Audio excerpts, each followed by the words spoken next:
All right, welcome everybody. On behalf of the International Initiative for Impact Evaluation, or 3IE, I'd like to welcome you to this special webinar on new insights in mapping the evidence on what works for addressing root causes and drivers of irregular migration. I'm Sebastian Martinez, and I'm the Director of the Evaluation Office at 3IE. For those of you in the audience who are not familiar with our organization, we're an international NGO, and we support the production, synthesis, translation, and uptake of high-quality development evidence across the globe and across sectors. 3IE works closely with governments, philanthropic organizations, development institutions, and other partners working in low and middle-income countries to address their decision-making needs and their evidence systems. The work we'll be discussing today was part of the USAID-supported IOM Guatemala project, addressing the root causes of irregular migration in Guatemala.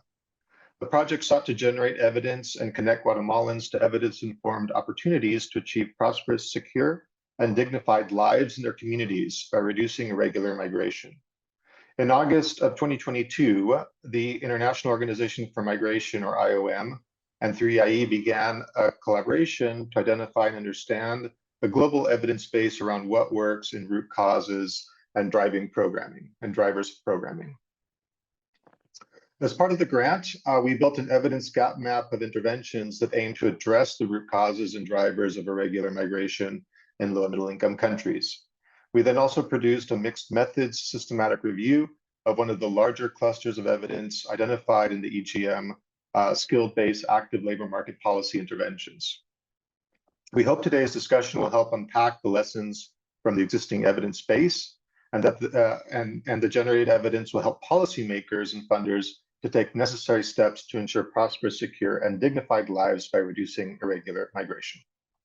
I'd like to start off by especially thanking the IOM Guatemala research team, including Sergio Rosales, Rose Guberman, Sofia Mateo, and Karen Castillo, who are all part of this project, and USAID for supporting this important work, and of course our esteemed advisory group members whose perspective helped to shape the project, and we'll hear from several of them today.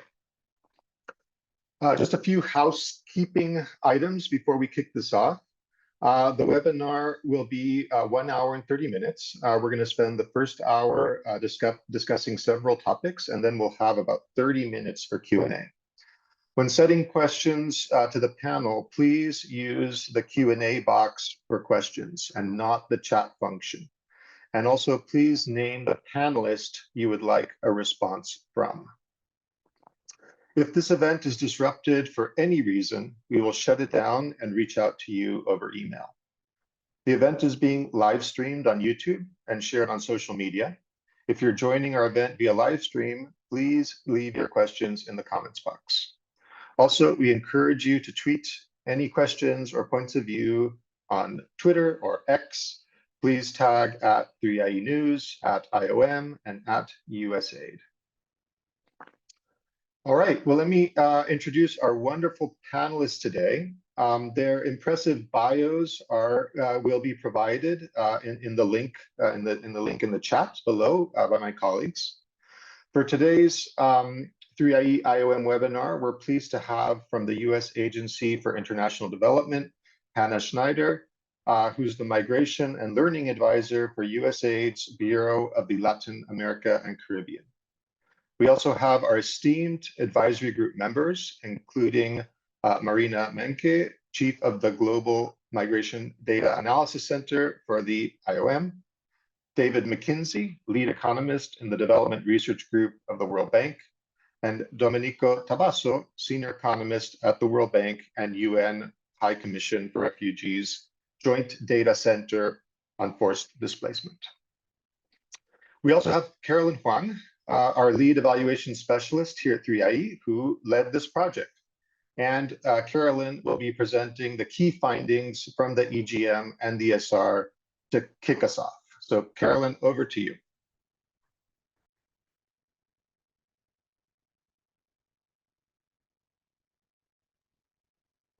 Thank you, Sebastian.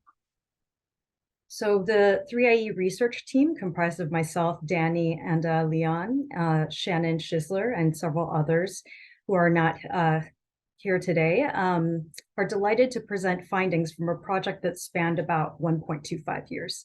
So as mentioned, these research studies were supported under the USAID funded and IOM implemented Addressing Root Causes and Drivers of Irregular Migration in Guatemala project. Today, we launched the evidence gap map, and we'll discuss the scope and findings, as well as findings from our analysis of an evidence cluster, where we produced a systematic review. So the motivation for our research was to identify and understand characteristics of the effectiveness evidence base for key programs that aim to address root causes and drivers of irregular migration. And the ultimate aim was to inform programmatic and research investments in the broader project and to use systematic methods to answer seminal policy questions that have not been examined within the literature. We specifically wanted to identify the evidence for what works to help reduce risks and harms of migration that occurs through irregular channels, and usually out of a desire for better opportunities, necessity, or survival. So in particular, we present several definitions. We examined 4 domains of interventions, 3 of which were trying to address root causes in origin countries. And then we included drivers of driver-focused interventions, such as information campaigns, as well as legal pathways, which might occur outside of origin countries and might occur within destination countries. And we define irregular migration using IOM's definition, which is that it is movement that takes place outside of the laws, regulations, or international agreements governing the entry or exit from the state of origin, transit, or destination. As I mentioned, we focused on 4 types of interventions. These were selected through a consultative process with our advisory group experts, and we tried to examine the most commonly implemented interventions that seek to reduce irregular migration. So these include those that improve economic security and employment opportunities, those that aim to strengthen resilience in contexts where natural, biological, or economic shocks and stressors exist, as well as those that aim to reduce violence and insecurity in communities. And finally, as I mentioned, those that focus on orderly and safe migration management. So for instance, information campaigns about risks and opportunities for legal pathways, as well as the actual legal pathways themselves. In terms of outcomes, we tried to focus on both intermediate and final outcomes. So we examined migration, including if migration was unspecified as to the specific dimension, whether international versus international or irregular, or not specified as to regular or irregular channels. We also examined forced displacement as an outcome. We took several measures of international migration, including flow and stock statistics.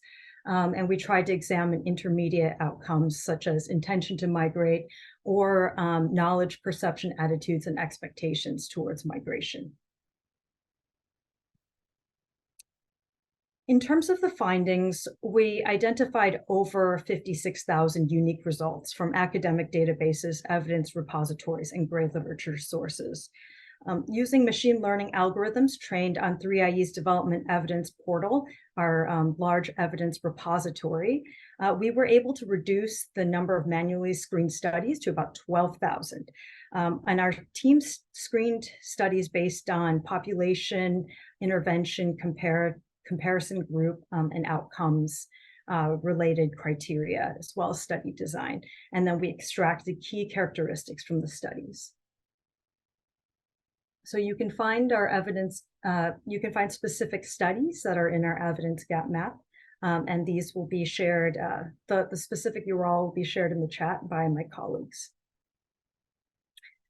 In terms of what the studies were examining, we saw that primarily the majority of evidence and the types of interventions that were being evaluated were focused on economic opportunities and decent work. And so noting that because we focused on impact evaluation studies, we focused on effectiveness studies, we were looking at the most rigorous evidence that answers these questions. So we focused on impact evaluations and systematic reviews of impact evaluations. And you'll see here that we present impact evaluations as completed or ongoing, as well as systematic reviews. And we try to highlight where evidence gaps exist. So you will see that in particular, the intervention category that was most evaluated was human capital strengthening intervention. So these might include things like cash transfer programs that are explicitly designed to try and improve human capital of adults or children with the aim of trying to assist them to become productive individuals. And then the next most commonly evaluated intervention category falls under orderly and safe migration management. This includes the information campaigns on legal rights, risks of irregular migration, as well as legal pathways. However, when we do look at whether the evidence base was actually targeting migrant populations, so including geographic areas where we know migration is or irregular migration risk is high, and we know that out-migration commonly occurs in these areas, or targeting geographic areas with the explicit purpose of trying to alleviate irregular migration, the evidence base significantly decreases. And so what we saw before in the economic opportunities domain, that much of the evidence disappears, and this is because a lot of these studies were focused on, for instance, cash transfer programs that maybe were not intending to target migration, but looked at migration as an outcome. What we do see is the majority of evidence still remains in the orderly and safe migration management domain. And then finally, we found many evidence gaps across specific intervention categories, but one absolute evidence gap, and this occurred in the building safe communities through violence prevention and intervention domain. In terms of the outcomes that studies were evaluating, we found that there was an absence of understanding the specific type of migration that occurs, which suggests there are gaps about the types of risks and well-being that we know, whether we don't fully know, whether an individual is better or worse off depending on the type of migration they seek to do, and this represents another gap within the evidence. So you'll see here that most of the evidence examines any migration, so it doesn't specify whether it's international or internal. It doesn't specify whether it's irregular, and there's certainly different risks involved depending on which type of migration an individual might seek to do. And then in terms of international migrations, flows, and stocks, we also see a lack of specificity about the dimensions. In terms of historical trends by publication year, so we conducted our search strategy from December 2022 to April 2023. So just caveating that the distribution on 2023 is incomplete because we didn't search for the entire year, but we do see an increase in the number of impact evaluation and systematic reviews that have been published on these topics over time.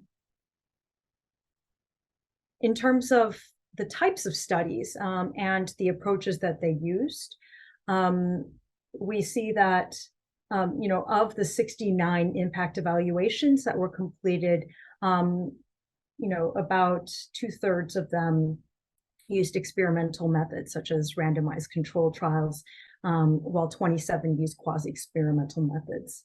And then finally, we found 7 systematic reviews examining these issues. In terms of geographic coverage, you'll see that overall there is a lack of evidence across multiple contexts. And where we do have evidence, we have to caveat that some of this evidence, again, was not intended to examine migration as a primary outcome, or the program was not targeting migrants specifically. But we illustrate here that the studies and the geographic distribution of studies over time, we see that much of it is coming from sub-Saharan Africa, and then followed by Latin America and the Caribbean. And for the rest of regions, we see an absence of, a very limited number of studies, although increasing over time. So in summary, we found very few evidence clusters. As I mentioned, we found them in the economic security related domains, but synthesis gaps exist, and we identify specific synthesis gaps, one of which we sought to address, which was analyzing active labor market policies. In general, there are evidence gaps across contexts within specific intervention categories and completely in one domain, as well as in the type of outcome that is being examined. Okay, so as I mentioned, we conducted a systematic review of findings on active labor market policies. So these are specifically skills development and vocational training-based interventions. For the systematic review, we selected an intervention cluster to examine questions of policy and programmatic relevance. So we used a mixed methods approach to estimate the average treatment effects of interventions that were focused on developing new or existing skills. And so these might have included vocational trainings, they might have included apprenticeships, but they may or may not have included actual connection with employment opportunities. In some cases, they combined an apprenticeship-based approach or placement in employment. We then conducted targeted searches of programs that were evaluated by impact evaluations because we wanted to distill findings on unintended consequences, barriers, and facilitators of potential program impact or lack thereof. And finally, we examined intermediate outcomes, including migration intentions, knowledge perceptions, and expectations, as well as the final migration outcomes listed. In terms of the studies that we were able to synthesize, this evidence cluster contained 12 impact evaluations, and we were able to examine specifically 10 studies that were roughly similar in intervention approach. All 10 used randomized controlled trials as the identification strategy. We also conducted a risk of bias assessment against the common sources of causal inference bias, as well as reporting and transparency measures. And overall, we found that several studies had risk of bias on several dimensions. We only found one study with a low risk of bias. And then finally, as I mentioned, we conducted additional qualitative analysis on programmatic evidence to understand implementation and contextual barriers information. And we had 13 studies included from that. In terms of the quantitative results, in general, you will see that we were rather limited by small sample sizes. So what's an interesting finding is that the coefficient estimate on intention to migrate was negative, and positive on any migration versus attempted migration. However, it is very difficult to actually draw robust causal inference because of small sample sizes, and none of these effect sizes were statistically significant. We also examined the number of studies that tried to do subgroup analysis, and you can see the sample sizes based off of that. And based off of limited small sample sizes, there seem to be differences in whether men or women decide to migrate. And just to clarify, that any migration was, it was unspecified as to the type of migration. And finally, in terms of qualitative results, we used a thematic synthesis approach to identify the themes in intervention mechanisms and contexts. Some of the findings that we distilled were that in terms of design elements, outreach strategies, and program targeting could encourage program enrollment and uptake. Gender and equity sensitive approaches, for instance, understanding labor market conditions and facilitators in contexts that may be gender specific, as well as using applied training modalities, programs tailored to the local context, could promote engagement and learning. There are key implementation lessons, including things like implementation fidelity, timely disbursement of tools, funds, and certificates, and trying to offer incentives for program participants. Unsurprisingly, making sure that programs are tailored to the needs of participants are an important finding as well, and ensuring that enabling factors like social norms, support systems, and national contexts are in place as well. Okay. And there I conclude our presentation of findings, and I will give the floor back to Sebastian. Thank you. Wonderful. Thank you so much, Carolyn, for sharing those really insightful findings from the PGM and the NDSR. I'd like to start us off by getting some initial reactions from our panel. So it would be great to hear how these findings have informed your respective understandings of irregular migration, and if there was anything that particularly surprised you or anything that resonated. So Marina, let's start off with you. Having worked on these sort of issues and in migration broadly for now several decades, what are your thoughts? Thank you so much, Sebastian. Thank you, the team, colleagues, audience. Indeed, it was a privilege for me to collaborate during the process of how you were conceiving this map, sharing drafts, and being very patient to hear our feedback. Especially, I think if I can summarize this joint work together, and again, many thanks for doing such an immense amount of study, research, and systematization.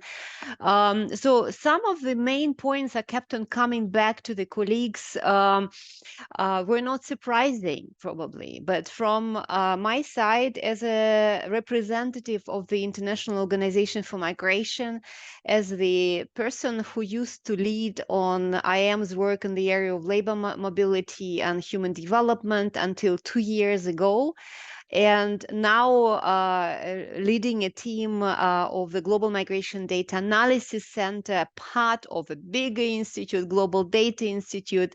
So for me, robustness of approach, the precision of terminology were some of the very important points on which I kept on coming back and again and again.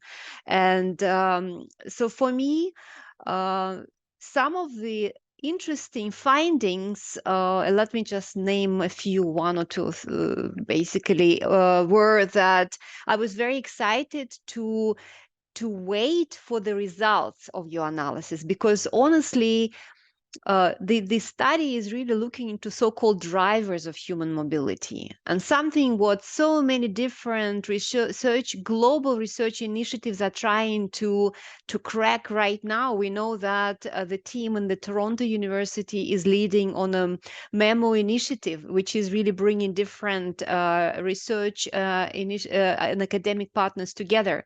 Similarly, I'm also on the board of another initiative, migrants, which is European Union funded initiative. Both of them and many more others are trying to crack on what we mean under drivers. How do we attribute a certain intervention or a certain factor, be it of economic nature, of political nature, to the actual movements? So this is the agenda is huge, and I understand why the colleagues from the USAID have invested in this initiative. And again, for me, what I was expecting, even though it's a local initiative supporting our work in one country, in Guatemala, I did see a huge potential of extracting some evidence of global nature. So the fact that the team has done such a thorough and rigorous analysis of all existing global evidence of all impact studies is absolutely of paramount value. And as I mentioned, I stand ready to advocate for dissemination of the results of this work, because we do not need to go back and do the same type of analysis. So some of the findings with what you are coming up with is critical to inform operations, not only in Guatemala, but also in other parts of the world. So for me, the main finding is that having invested this time and this amount of, effort in doing scraping from the web, using machine learning together. So in the end, we only came up with just 12 studies, which we capable of, making a solid and then review of, starting from 65,000 to 12. That means that looking into colleagues from the development cooperation partners, we need to continue, and from the World Bank, we need to continue investing into solid impact evaluation in a manner so that it is upfront designed, so that it is tracking what we want to measure. So that upfront, it is really designed in such a way that so that we can attribute the actual result of the study, the actual intervention, to the actual migration outcome moving forward. So the fact that some of the findings is surprising. The fact that we didn't find so many impact evaluations, it means that we need to really do better work. The fact that we cannot attribute an intervention to a migration decision, and the fact that we cannot even upfront speak about the modality of migration, regular, irregular. So because we don't know, if we only look into intervention, we have no idea whether the person then take a decision to move along regular paths. So for me, this is the main conclusion, and excitement.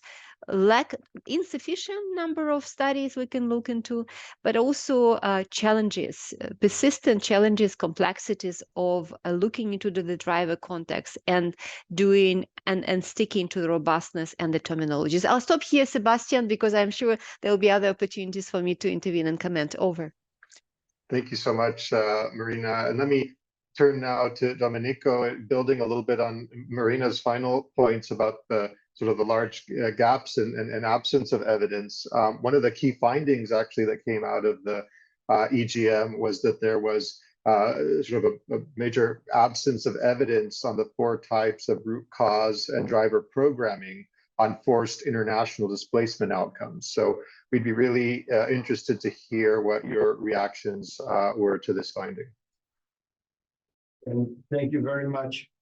Thank you very much, first of all, for inviting me to be part of this scientific advisory committee. It was great to be part of this work. As a person who mostly works on forced displacement, it was also quite refreshing to focus on other aspects. I've learned a lot by looking at your material. I've learned a lot about international mobility in general, and not necessarily about forced displacement. So thank you, and thank you for inviting me today. Yes, of course, the lack of evidence is striking, and I subscribe to everything Marina already said. Maybe would like to highlight three elements, if you don't mind me doing so, that I found quite surprising. And the first one is exactly what Marina mentioned, the fact that we are lacking evidence. I mean, the moment we start with a huge base of documents and material, and then the moment we put some constraints in terms of reliability, there it goes. We end up with a handful of studies. And one thing that surprised me the most in this respect is the fact that, especially if we focus on the active labor market policies part that Caroline mentioned before, there is basically no academic paper published on this. There are some working papers, so maybe in the future we'll see some paper published in academic journals, but none of them is published in academic journal yet, which to me highlight how this is a dimension in which we do observe that a hiatus between academic interest and policy interest. This is an extremely relevant policy topic, and yet, you know, we don't observe that much in terms of academic output quite yet. So Marina has referred to development and World Bank, you know, as actors that should do more. Probably bring this together with the academic environment in order to stimulate more rigorous and reliable analysis can be an effective way to address this gap. Very briefly, two elements that, of course, Caroline couldn't refer to because of the lack of time, but one is the gender dimension. There is very little in terms of gender disaggregation in these results. And this is something that is worth highlighting. We know that by now, data most of the time allow for disaggregation across different socioeconomic and demographic groups. It would be interesting to see more in terms of gender. And the third element, and again, here I'm coming back to the academic work, if you want, is the importance of networks, not only in determining where people will land in terms of migration, but also ex ante. Peer effects matters when it comes to participation into certain activities, for example, in active labor market policies. This is an aspect which I haven't seen studied enough yet. I believe there is is a very promising topic, which then can allow, you know, to assess how much we know, because we know a lot in terms of exposed, in terms of network effects in determining the destination of migration, but how about network effects in determining where the choice of whether to migrate or not? And that little finding that was presented in relation to active labor market policies in terms of the young, in particular, individuals deciding whether to participate or not in an active labor market program, depending on whether there is, you know, that they can do it with their friends or other peers. I think that's a promising element that can be studied more and potentially even exploited more in terms of policy relevance later, farther down the line. I'll also stop here, Sebastian. Thank you very much. Thank you so much, Domenico. And I'm going to turn to you now, David. In your own research, you've examined questions around migration and economic well-being, also looked at how employment and economic opportunities affect well-being and migration decision-making. So we'd love to hear your reactions to the findings from this work. Great, thanks. So yeah, I mean, it's nice to have this put all together. I think it resonated a lot in terms of how little there is out there. And I think one reason is just how hard it is to do this work. And, you know, despite us all wringing our hands about irregular migration, it is incredibly rare. And when we go to, you know, any population in any country, and then we, you know, take a sample of 1,000 people, maybe 1% of those people are going, even in a high migration area, are going to migrate in the next year. And so then if we have programs that are trying to reduce that amount, it's still not many people. And so, you know, the work that I've done in the Gambia, or work that others have done trying to reduce irregular migration in Guinea or in Nigeria, we do studies with thousands of people. We target the people that we think have got high incidences of migration. We try these different programs, but in the end, it's very hard to even have that many people over a year or two in those samples that are migrating at all. And so this sort of relates to Domenico's point about, where the academic interest is in this. I think, it's very hard to sell this to an academic journal if you don't have enough statistical power to say anything, because you can't get enough people in your sample who are going to really be at the risk of irregularly migrating. And I think this is sort of something that comes across from this evidence gap map is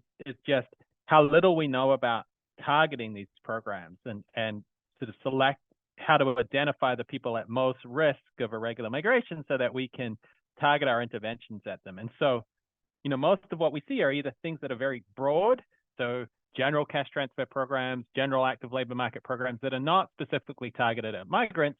And so not surprisingly, in any population beneficiaries, there's very few migrants in those studies to have impacts on. Or we have little pilot toy programs where, an agency goes in and contracts out to an NGO to work with 30 people, and then you can never have, enough to do something rigorous on those. And so studies that are both large enough in scope and that are really tightly targeted at people at risk of migration are incredibly rare. And so I think that's where one of the big gaps is. So, that it's nice to document that. And I think those two figures, which sort of show overall programs and then targeted programs, really highlight that lack of targeting and lack of interventions that are really focused. And this is, I think, the sort of second thing, which is the policy one. When you look at those graphs, the kind of sad thing is when it comes to targeted programs, all that people are doing that are getting evaluated is information campaigns. All we have to offer irregular migrants is don't go there, it's dangerous. And if that is our message, it's not surprising that we're not, having much impact. And I think this is a big challenge for policy, is to do something more than information campaigns and evaluate it well. So let me stop there, but I think this is a powerful message from that. Thanks, David. Those are really, really important points. Let me turn now to you, Hannah. So USAID has been tackling these questions through several different research initiatives. Can you tell us a little bit about how the findings from this work connect to your sort of broader understanding of these issues? Absolutely. So I'll give you a bit of a history lesson, if you will, of my time with USAID. So I joined in 2016 as a graduate student intern for the Honduras mission, specifically working in Tegucigalpa. And my charge was to research the linkages between development and migration. And from looking at your timeline that you shared earlier, Carolyn, on research and how it's shifted over time, that was right before we even got to the number of studies that we have today. So it was a difficult charge, but a really interesting one. I was coming in the aftermath of the 2014 unaccompanied child migrant crisis. And that was a phenomenon that I witnessed in a destination country, so living in California. And it's actually what motivated me to want to better understand what's happening in countries where people are leaving from. And what I learned, and is echoed in a main finding of this evidence and the discussion today, is that the decision to migrate is really complicated, and migration and development interact in sometimes unexpected or unexpected ways or surprising ways. I learned that policy shifts, for instance, or even perceived policy shifts at the US border and in transit countries like Mexico can make a massive difference on migration decisions and flows. And I learned that migration can actually increase with additional income as it gives people a means to go. So it's tempting to take one look under the hood at what's driving migration and throw up your hands and walk away from wanting to work on this challenging problem set. But just because it's hard doesn't mean that it's not worth doing. And I've chosen to stay with this problem because I've seen firsthand how development can make a real difference in people's lives. And I'll just tell you the story of Jose. So just bringing a human face in here, because I know we look a lot at evidence and learning, and I just want to remind folks that we are talking about people. And when I was in Honduras, I met Jose when I was visiting a USAID-supported outreach center in Choloma. And he had tried to migrate to support his family. He had an infant daughter at home. He couldn't find stable work and was living in a dangerous neighborhood. And when he was deported, he was considering making the journey again. And then as he was at home planning his next steps, Outreach Center volunteers knocked on his door and talked to him about training opportunities, employment opportunities locally. They connected him with professional trainers who exposed him to a range of options, things like auto mechanics, working in a local factory, and ultimately he was drawn to being a barber. So Jose kicked off his own barbershop, and years later, it's still successful. And when I asked him, do you want to migrate, or are you still planning to go? He said, no, now I wouldn't go back. And he cited the Outreach Center support as critical to his decision. So my work in Honduras taught me that USAID's role isn't simply about preventing migration, but rather generating hope and options for a life well lived in one's own country, so that someone can make the choice to stay. To borrow an academic framework, it's not just about having the capability to migrate, but also the aspiration to do so. And so while stories like Jose's are compelling, they don't necessarily provide the insight that works at scale, which is what we're talking about today. Or, what are the outcomes for the average program participant? And this is where 3IE's evidence gap work really comes in. So as we look ahead to filling the gaps, one thing in the materials that stands out in particular to me is the outcomes that we're after. And I agree with Marina's points here. We're looking at 96 unique studies reviewed by 3IE, just 8 focused on irregular migration, and also David's points here about the lack of, the difficulty of measuring something that's such a small phenomenon. So how can we really get a metric on migration when the movements are actually, compared to entire populations, we're looking at 1%, 0.5%, just a few people. And so we look at things like sentiment or intention in order to provide some learning. And it's also because it's a sensitive question, focusing on migration, and in particularly a regular migration. And for this reason as well, at the mission and at the agency, there's been debates about whether it's worth looking at migration specifically as an outcome, or whether we better just focus on the known drivers of migration and maybe measure our difference there. And so this is a really question that's right at the forefront of our learning, and yet still critical. And so I do think that generating specific evidence on irregular migration is important, despite the challenges. And this is because it's precisely those individuals who are most distressed and must make a forced choice to leave really difficult circumstances. There's innovative survey and analytical approaches that have been tested by the Inter-American Development Bank and Vanderbilt University's Latin American Public Opinion Project, among others, which confirm that those who would go irregularly have different life experiences, backgrounds, and outlooks than those who are generally interested in migrating. So that piece of irregular migration does matter. And I hope that today's session is not only about drawing attention to the gaps.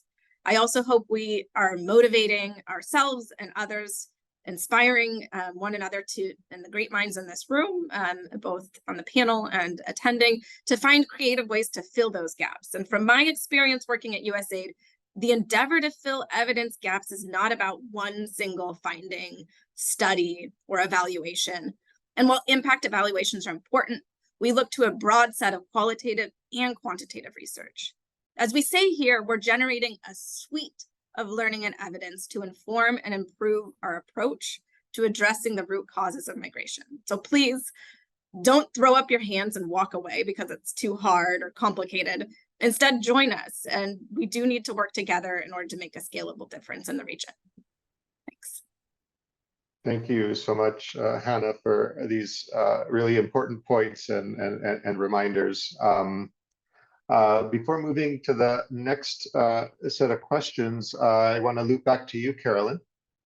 Any final thoughts in terms, from you or the team in terms of what's coming out of these studies? Thanks, Sebastian. I have to echo my fellow panelists. In some ways, it's not surprising that there was a scarcity of evidence across the different interventions and outcomes that we examined. It was a little bit surprising considering that hundreds of millions of dollars are invested in root cause and driver programming. So you would think that research investments should be proportional to that, but as we know, that often is not the case.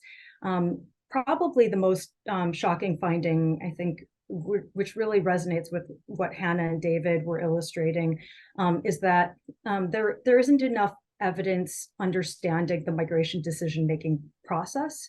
In fact, migration is quite complicated. And so, there's some evidence that indicates that if you increase the capability and the skills, to lead a better and more prosperous life in your country of origin, you actually might be increasing the capability to achieve your migration aspirations.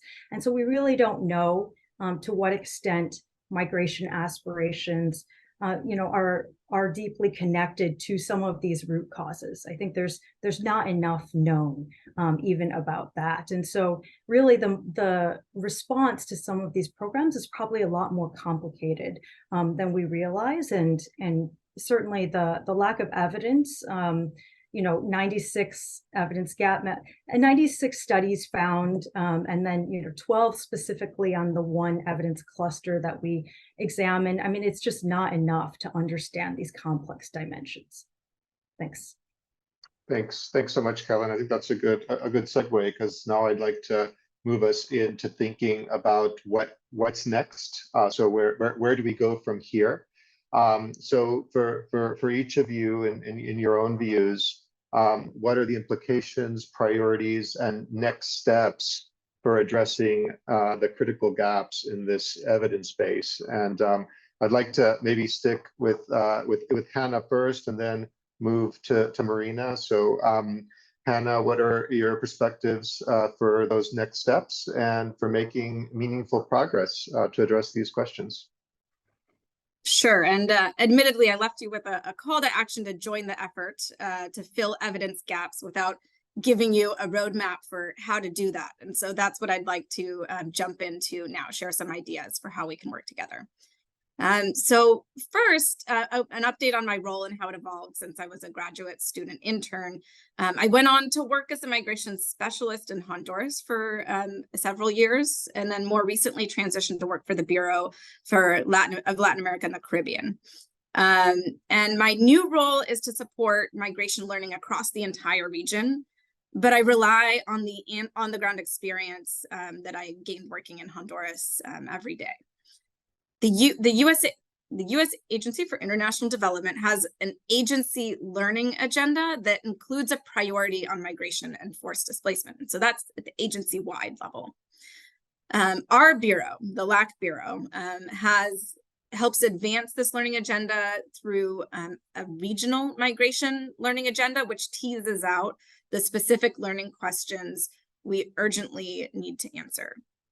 And the purpose of the migration learning agenda is to build, again, that suite of data and evidence about what works or doesn't to support potential migrants and migrants themselves and host communities to help USAID make programmatic and strategic decisions. It's centered on 4 learning priorities, we call them, for the whole LAC region, and they are just a quick overview. They're root causes, what we're talking about today, migrant integration or reintegration, so migrants who are on the move and they're in, say, a third country, we call it, looking to integrate, or migrants who have been sent back. It's labor pathways work, so finding legal means to go, temporary work visas. And then the 4th priority is how migration influences development, so not only being interested in migration as an outcome, but migration as something that's important to our work as development practitioners as well. So because the session's focused on root causes, I'll dive in on the 2 core learning questions we have under our root causes learning priority. And the first is, how do the root causes of migration vary across and within countries and over time? And this is a question that's a little more about the theory of change, so less how are programs affecting migration outcomes, but more, what do we think is going on here? So what Carolyn, you talked about, the decision to migrate and what plays into that. The question encompasses sector-specific questions like the role of economic opportunities, security, or corruption, or the confluence of all of them in migration outcomes. It also acknowledges that migration drivers are not fixed in place or time, or even across individuals. We talked a bit about demographics and how that matters. And one of our main methods for understanding this question is survey work and crossing key variables. USAID funds the Vanderbilt's Latin American Public Opinion Project, which I mentioned before, and they do a series of surveys in the region that has comparable questions and variables, and they're able to look at what are the predictors of increased or decreased intentions to migrate, irregular migration as well, and how have they shifted over time. So that's a key method. And then our second question, after how the root causes of migration vary over time and across people, is how do programs help to influence the drivers of irregular migration, which is a little more what this evidence gaps map focused on today. So how do programs influence the drivers of irregular migration or rootedness, so an interest or hopefulness in staying, as well as migration itself? So that gets at the piece of the drivers of migration, but then that outcome that we've been focused on today of migration itself. And this question is more about how programs address, yes, the drivers, if at all. And this connects more directly with the goals of today's analysis. And I think it's where we have the most work to do. And so the analysis rightfully points to the gaps here. And while there's growing evidence connecting migration to sector-specific issues or demographic groups, there's less evidence about what actually works to address those drivers and ultimately migration. So what interventions work or not specific to USAID, what interventions work is not specific to USAID is what I'm trying to say. It's worth noting that the US government's root causes strategy for Central America is much bigger than USAID alone. It's a whole of government approach. We work with partner governments, the private sector and civil society. And so we think bigger in terms of the interventions that would be included there. And finally, I would be remiss if I didn't mention the role of our missions in generating this learning and as a key stakeholder and collaborator. The real power and resources that drive forward our migration learning agenda is really with those missions and in our country offices. So today's session, for example, and the accompanying report was funded by my colleagues in Guatemala through mission funds. So while I can talk a good game about our hopes and dreams for advancing the learning agenda, I look to my mission colleagues to really get the job done. So thanks USAID Guatemala for initiating this work and sparking this conversation. And I look forward to working with you all to answer our learning questions and to build the suite of evidence to carry forward this important work. Thanks. Thank you so much, Hannah. So Marina, same question for you from your perspective. How do you see next steps for making a meaningful progress on these questions? Thank you so much. And I'm looking at the time and also number of questions we have from the audience. Let me be very, very brief. Of course, what Hannah just mentioned, this is all relevant to the work of our organization at different levels. Globally, as a coordinator of the United Nations Network on Migration in supporting governments in implementation of the Global Compact for Migration. Remember, there is a whole objective on drivers of migration. And I do advocate everybody who are participating in today's call to really look into definitions and terminology again, how we define drivers versus root causes. It's a very complex topic, and indeed drivers incorporate various angles: environmental, social, economic, security dimension, everything coming together. Complexity. Hannah asked us not to be scared about moving forward, nevertheless. So moving forward, indeed, we will continue working globally, but also regionally through our country missions, like what we are doing in Guatemala. There too, the team of IM colleagues are engaged in the implementation of this initiative, both from the learning angle, from the knowledge generation angle, but also from the implementation. I understand there are also actual programs happening on board. I know some part of my previous team is right now in Guatemala trying to also see how we can bring global knowledge and toolkits on ethical recruitment and regular mobility into that program. So again, from IAM's angle, we are ready to engage on knowledge generation, but also on the program implementation.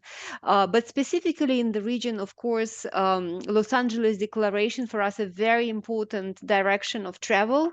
And we are also collaborating with colleagues from the US government in terms of consolidating a lot of data evidence to make it known for governments. And one of the initiatives in the region will be setting up a regional knowledge hub on trends of human mobility. And we are in the process of setting that in motion and building existing knowledge on the basis of existing IAM's knowledge instruments, such as like migration data portal, some sort of regional elements also to connect all the various dots.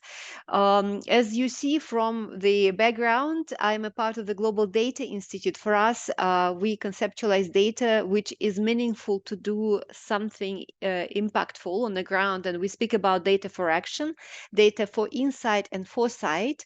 And while consolidating evidence, including data sets, we have large-scale operations, displacement tracking metrics, operations which also are capturing mobility dimensions, flow monitoring. So this is the insight angle. We're also going to invest in the foresight. Something what we haven't done is even more challenging, is not only to define and attribute one specific factor to a decision on migrate, but also start looking into the future. So we are experimenting a lot in terms of horizon scanning, signal picking, anticipatory action from the humanitarian angle, but also longer term foresight, strategic foresight in terms of labor market transformations. So we stand ready to collaborate with everybody moving forward. And let me stop here. Otherwise, happy to also put some sort of links in the chat so that everybody can get more information in terms of our plans, both in the region, but also globally and in the country. Over to you, and listening to other colleagues for their plans. Thank you, Marina. And yeah, please do feel free to share any links that you would like through the chat. I'm sure all of our audience would be really happy to receive that information. And just a heads up that we have a little bit over 30 minutes still left on the clock for the webinar. So I'm hoping all of you will be able to stick around with us through to the end. So I'm going to shift gears just a little bit with Domenico. So you've in your work, you've encountered issues of data scarcity. For example, in the context of the World Bank, UNHCR joint data center on forced displacement. So I think it would be really interesting for our audience to hear about any lessons that you've learned from the JDC's experience in making that limited evidence more accessible and more available for users. So with great pleasure, and I'm always happy to talk about data, right? And in that sense, Marina gave me a fantastic segue.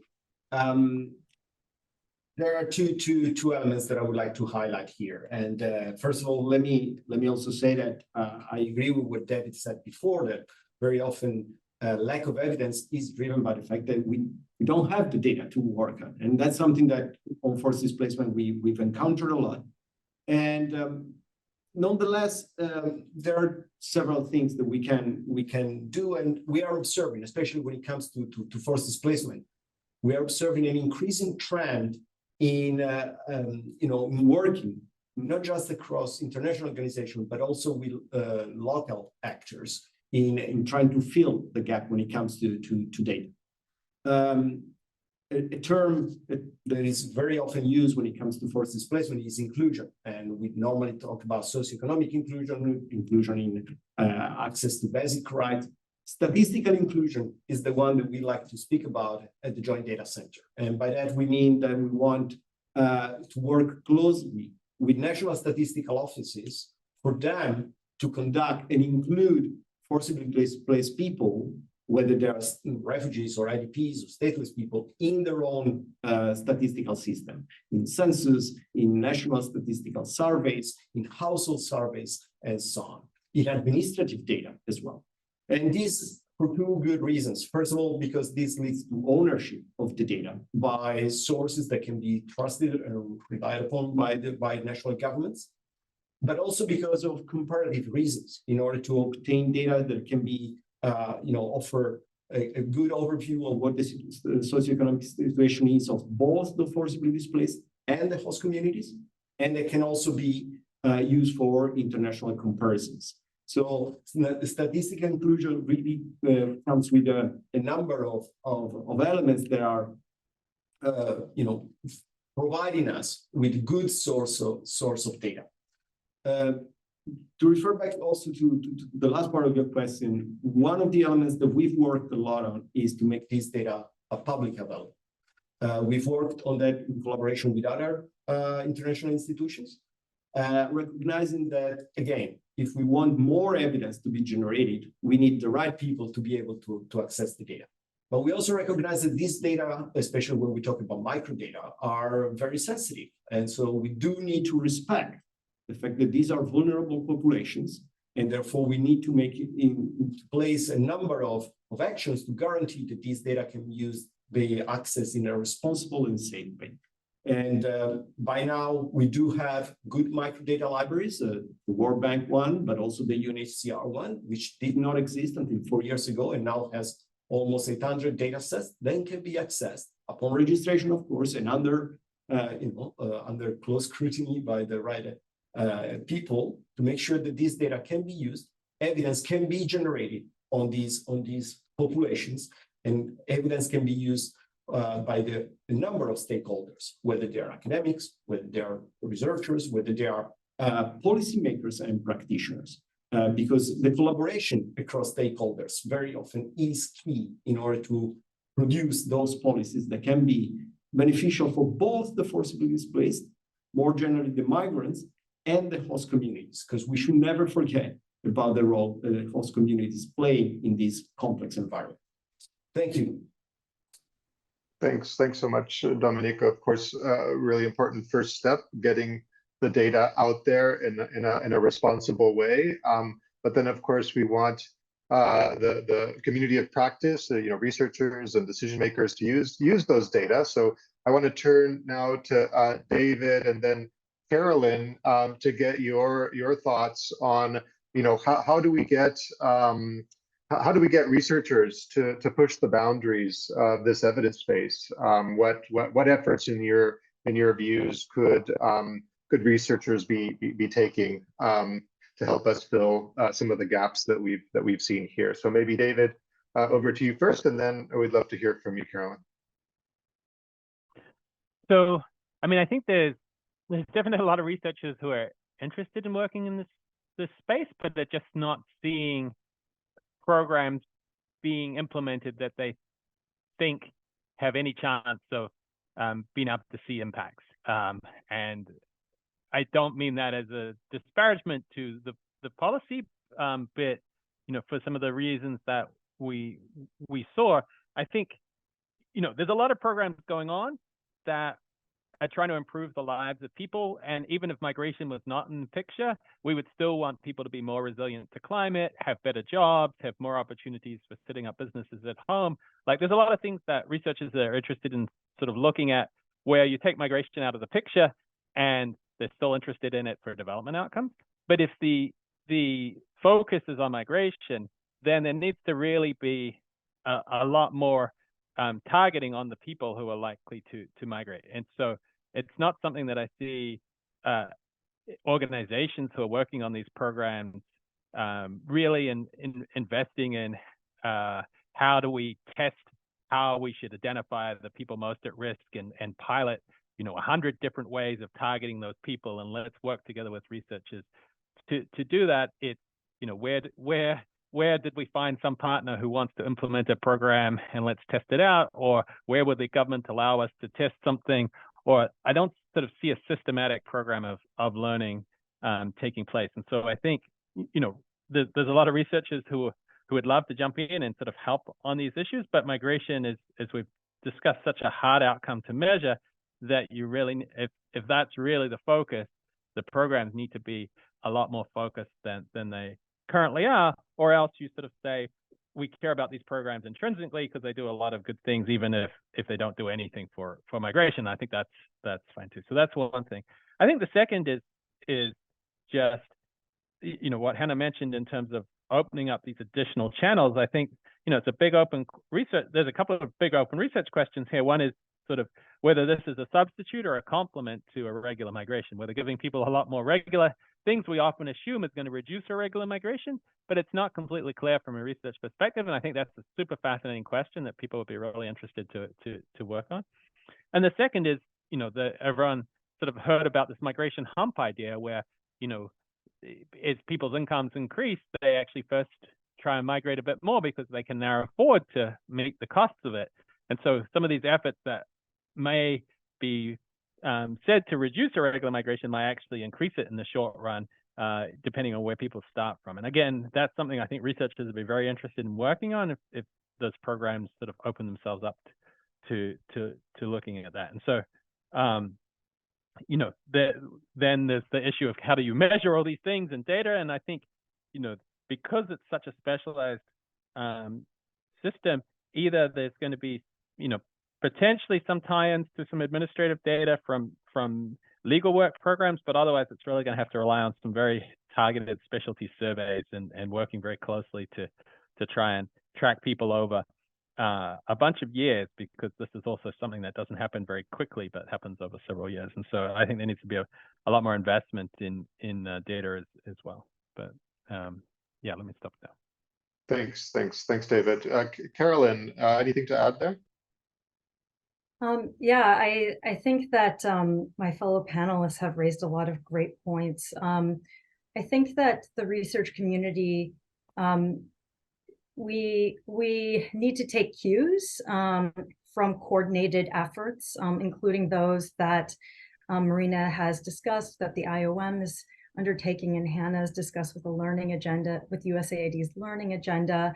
But I think also, you know, we need to keep in mind that, you know, this research is ultimately affecting lives. And I don't think we can ignore that as climate change and natural disasters are increasing, that this is going to affect people's well-being and migration decisions, you know, as a development outcome. And so it's really imperative that we try and understand more about how to increase, facilitate, or reduce harms when folks decide that, you know, they need to migrate or they want to migrate for better opportunities. And so I think that you know, we've kind of seen here that there's a lot of gaps. There's many places that we could start. I do think the research community could consult the evidence gap map is a sort of roadmap to identify key areas where we need to expand more understanding. So, you know, as David mentioned, irregular migration is challenging to measure. It's sensitive. It's also rare. You know, there's other measurement challenges as well, but we've seen it as possible. And there are studies that have tried to do so, to evaluate these types of programs. And then likewise, we know that migration decision-making is incredibly complicated, and there's a lot more to unpack there. And finally, there are huge, you know, policy-related questions that are outstanding.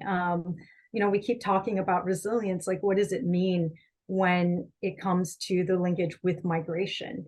Do we build resilient communities, and do we see any effect on people's decisions to take, you know, migrate through irregular channels or not?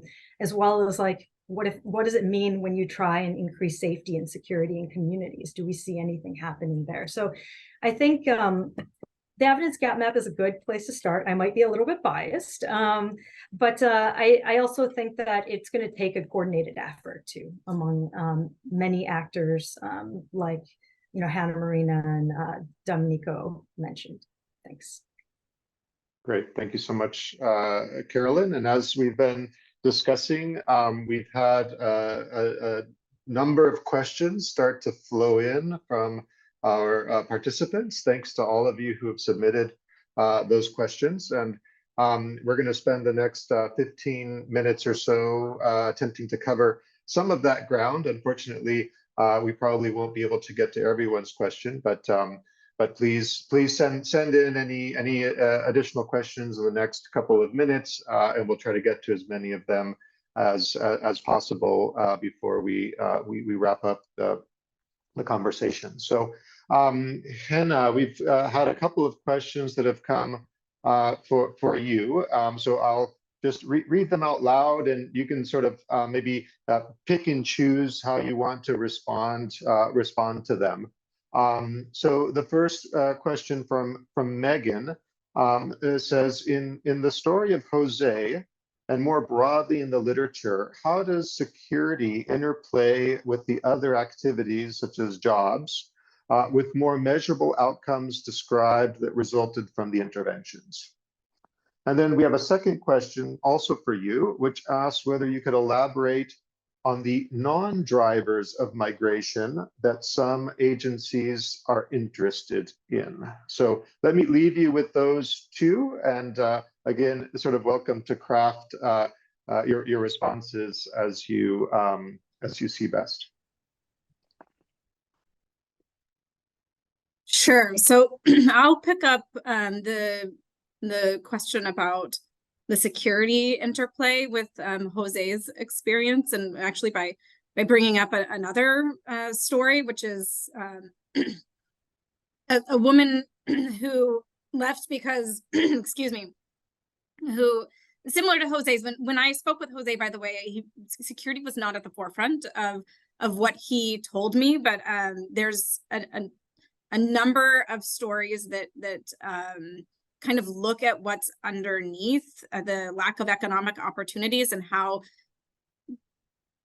the interplay, if you will, between security and economics are really, and even corruption and governance are really almost impossible to fully isolate or silo out.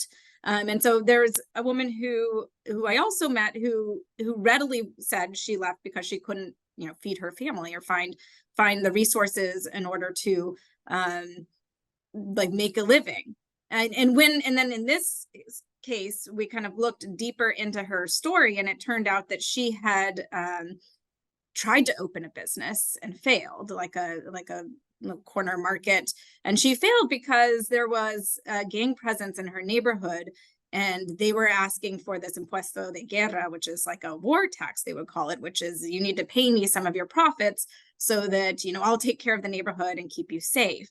But then all of her profits were going to this war tax, and so she was unable to feed her family.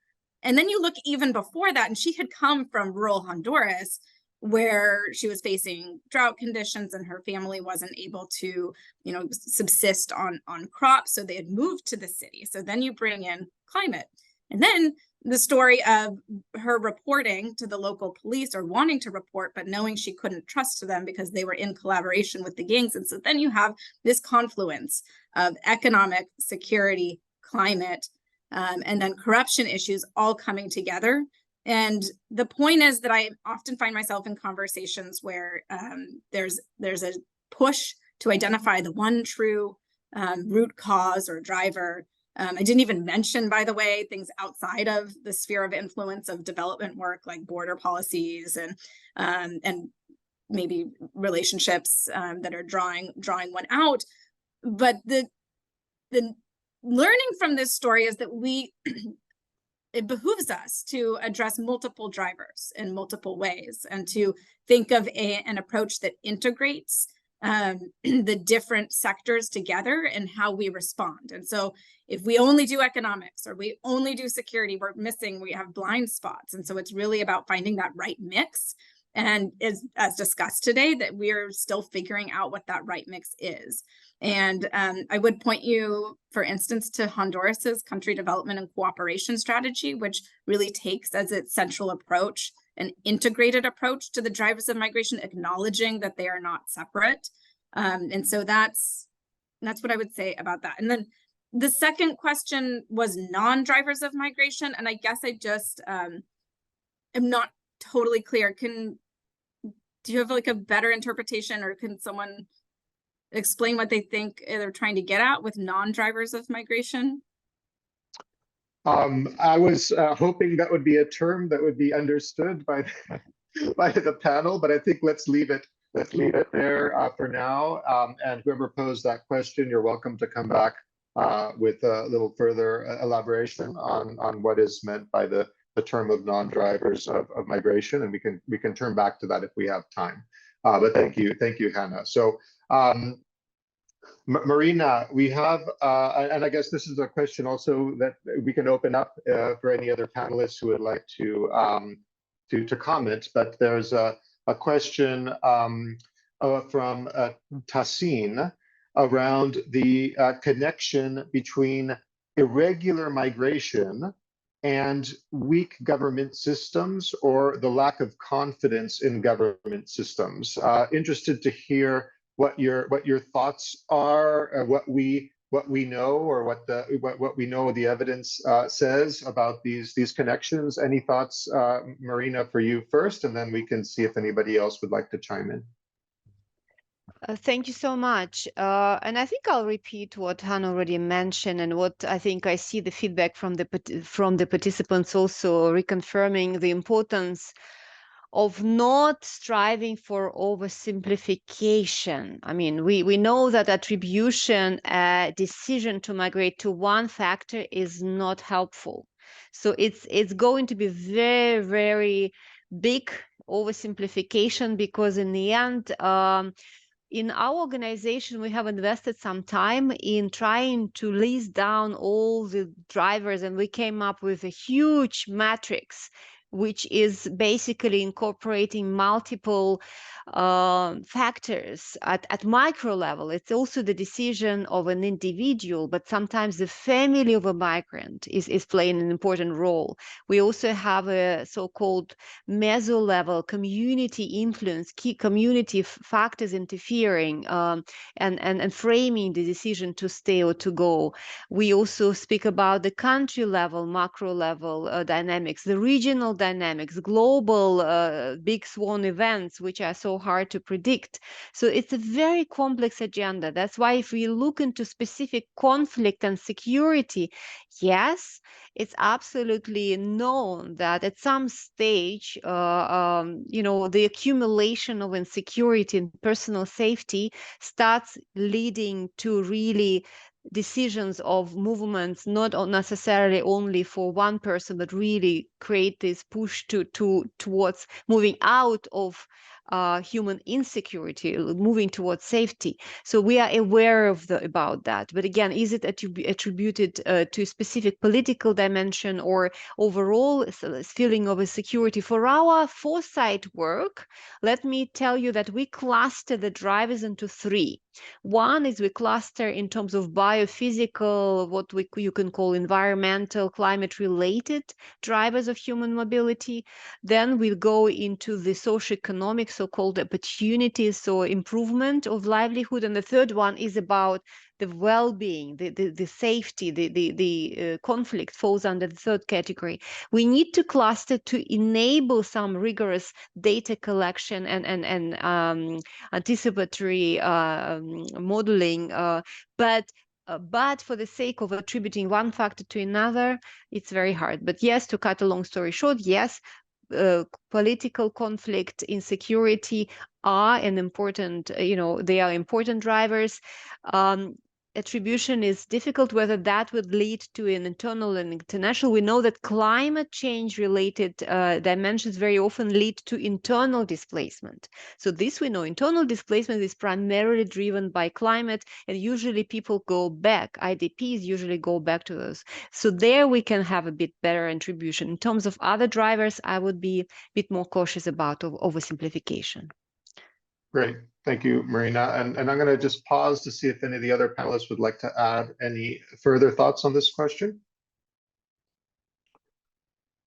If not, David, I'd like to jump to you. We have a question from Andrea who's asking whether you have any advice for program designers who are hoping to learn whether their development activities have an impact on irregular migration. And the example maybe sort of, outside of the traditional realm that Andrea puts forward is rural electrification as an example.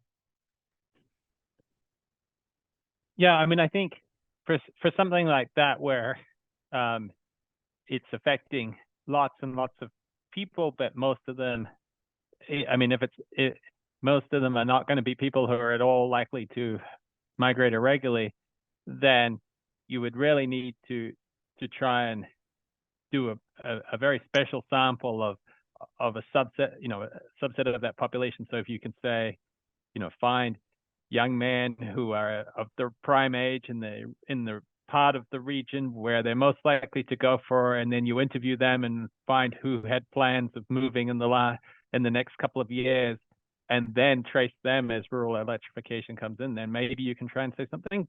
But if you just have a random sample of program beneficiaries, you're never going to be able to say anything. And so I think, this is the challenge and this was something that came up, I think, with a lot of the other things people have raised in the Q&A about, general governance or climate or anything where there's sort of quite a long chain between that happening and migration.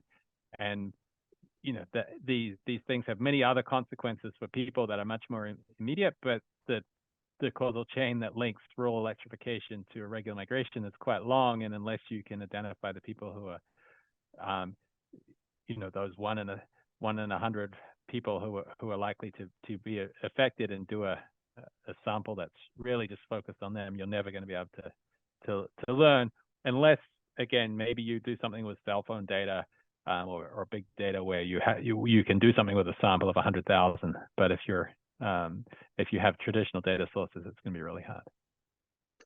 Yeah, thanks, David. I think it's just really important to have that, reminder that as a very rare event, we need to think very, very carefully about the sort of the sampling and the sample size requirements and data sources before trying to tackle questions of migration and in the context of evaluating program impact. So good reminder for everybody out there. Let's see, we've got a couple minutes left on the clock, so let's see if we can get to one or two more questions. Domenico, maybe switching gears a little bit, how would you see measures to increase coordination of global efforts on safe and orderly migration management? Any thoughts on that point? And that's a big question to answer. I don't think 2 minutes is enough. We could have an entire session just of that. We're in the forced displacement area. We're just coming out of the Global Refugee Forum that took place in December last year, and where the conversation about coordination among actors was really high up in the agendas of all the stakeholders who attended the forum. Let me maybe try to answer your question, focusing very much on my area of expertise, which is that of data. And because I would like to the question of global coordination brings in mind the idea of standardization. We have a big effort led by certain actors. EGRIS comes to mind, the expert group on refugee IDPs and stateless statistics, in the attempt to make the statistics and data around forcibly displaced people more consistent across different countries. And that's a particularly important element, considering that many of these statistics are collected in fragile contexts where data can be collected not following ideal standards. So the attempt to coordinate across different agencies and across different actors on the basis of some fairly basic standards that can be easily implemented by following some statistical rules can make a big difference. And in that sense, we are seeing more and more countries adopting these standards, the recommendations that are coming out from ECRIS, and leading therefore to a to data that can be more comparable across countries and a higher level of coordination by sitting in the together, the different national statistical offices sitting together within the ECRIS group. That's leading to a higher degree of coordination, at least in the realm of data and statistics, and that's very promising also with respect to the spillover effect that this can have in other dimensions. I hope I've answered your question, Sebastian, in what, a minute and a half. That's all I could do. Fantastic. Thank you, Domenico. And I think we're gonna end it there in terms of the Q&A session. And I'd like to thank all of our participants for submitting these very thoughtful set of questions. I think have stimulated a good sort of conversation here. And to, of course, all of our panelists for sticking with us and providing their insights. Before we close out, I would like to invite Sergio Rosales from our IOM Guatemala partners to offer us a few closing remarks. So Sergio, over to you. Thank you so much, Sebastian. Fortunately, this webinar is being recorded because you have shared a lot of very valuable ideas. And I think that this could lead us to almost a decade agenda for research. We have seen that the results presented today provide insights for the research community, particularly those studying migration. We are in the face of an important challenge. There are significant gaps in the evidence regarding the impact or effectiveness of interventions designed to address the irregular migration. But also, it's not only for the irregular migration, it's in general, any migration-related outcome. So this challenge requires, I think, a multi-actor coordination among organizations, NGOs, public sector institutions, academia, in both origin and destination countries. However, it raises the question of whether we have the necessary tools to study such a dynamic phenomenon. And how can we meet the golden standard criteria given the social characteristic of migration is people on the move? So analyzing a moving population is inherently difficult, I think. Evaluating the impact of interventions among the irregular migrants and conducting longitudinal studies, for example, or randomized control trials can be challenging. The limitations of current research methods are not yet fully understood, I think. How can we apply different methods in different countries, in origin and destination? How can we follow up these populations? We are right now having some event for looking for regular pathways in labor mobility interventions. So is it possible to follow up this population? Is it possible to make a longitudinal study following the people who is migrating to other countries in a legal pathway, and the family who is left behind in the countries of origin? I don't know. I don't have the answer. Maybe could require a reevaluation of what is considered the golden standard for analyzing irregular migration. We could also be called to action for us, the migrant working community, to make more efforts to provide sufficient medium or high-level evidence to inform implementation. And this is the focus of this type of research, to provide insights to implementation and how to improve projects that are being implemented in the addressing the root causes for irregular migration project I belong. Addressing the root causes of irregular migration requires a medium to long-term perspective, and really cannot be achieved through short-term interventions, I think. Additionally, studying impacts is crucial, I think. We need to discuss a short and clear list of interventions and design them to be properly assessed from the beginning. If it is not thought from the beginning of the intervention, I think that maybe it would be really useful, difficult to find evidence. Well, IBM Guatemala was pleased to partner with 3IE and USAID on this study, and we want to thank all of you for your participation. Have a nice day. Thank you so much, Sergio, for sharing these closing remarks. Just to thank everyone for connecting and sharing part of your day with us in today's webinar. Very much appreciated. Thank you again to all of our panelists for being with us here today. And we look forward to seeing you next time. Thanks, everyone. Thank you. Bye-bye. Thank you.